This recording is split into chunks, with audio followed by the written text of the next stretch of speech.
سبيل الدموع سبيل مريح আলহামদুলিল্লাহ রব্বিল আলামিন ওয়াসসালাতু আলান নবী ওয়া আসহাবিহি আজমাইন আম্মা বাদ।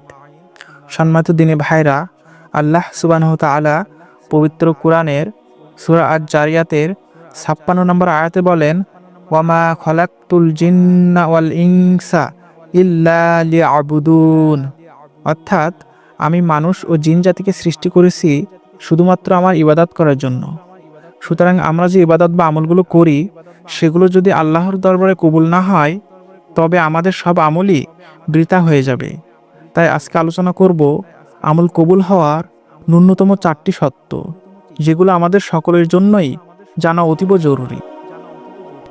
আমল কবুল হওয়ার প্রথম শর্ত হলো ইলম বা জ্ঞান। যে আমলটি করা হয় তার জ্ঞান থাকা আবশ্যক। অর্থাৎ জ্ঞান ছাড়া আমল বিশুদ্ধ হওয়া খুবই কঠিন, আর ওই আমলই কবুল হয় যা সহিশুদ্ধ হয়। সুতরাং আমরা যে আমল করব সেই আমল সম্পর্কে আমাদের জ্ঞান লাভ করতে হবে। আমল কবুল হওয়ার দ্বিতীয় শর্ত হলো নিয়ত। নিয়ত ব্যতীত আমল বা প্রতিদান প্রাপ্তির যোগ্য নয়। এমন অনেক আমল আছে যা নিয়ত ছাড়া কবুলই হয় না। এই প্রসঙ্গে হাদিসে এসেছে, ইন্নামাল আমালু বিন্নিয়াহ, অর্থাৎ নিশ্চয় আমল নির্ভর করে নিয়তের উপর।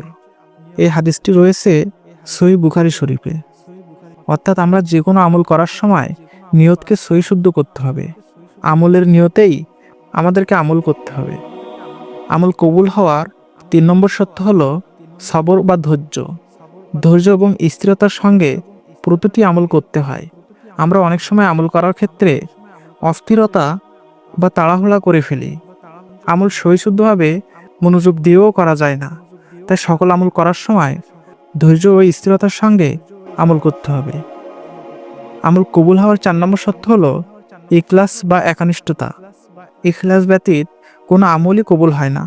আমল করার সময় মানুষের একনিষ্ঠতার একান্ত প্রয়োজন। দুনিয়ার সব পেরেশানি মুক্ত হয়ে শুধুমাত্র আল্লাহর সন্তুষ্টির জন্য আমল করতে হবে, তবেই আমাদের আমল আল্লাহর নিকট কবুল হবে। পরিশেষে আল্লাহর দরবারে প্রার্থনা, তিনি যেন আমাকে সহ প্রত্যেক মুসলিমকে উপরোক্ত বিষয়গুলো যথাযথভাবে পালনের মাধ্যমে নেক আমলের প্রতি মনোযোগী হওয়ার তৌফিক দান করুক। আমিন ইয়া রাব্বাল আলামিন।